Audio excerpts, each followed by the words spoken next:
Je tady teďka takový rasistický popisek u toho, jo. Od třídy samozřejmě. Honza Nguyen. Je atypický Vietnamec, který je pro každou špatnost. Už je náš, už je bílej. To je Honza Nguyen!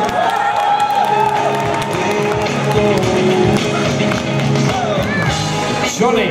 Já jenom musím říct, že Honza není atypický Vietnamec, protože můj kamarád Vietnamec v Praze, ten vždycky do mě naleje třeba litr vodky a dál to nebudu rozebírat. Někomu spadla šerpa, tamhle to si hlídejte.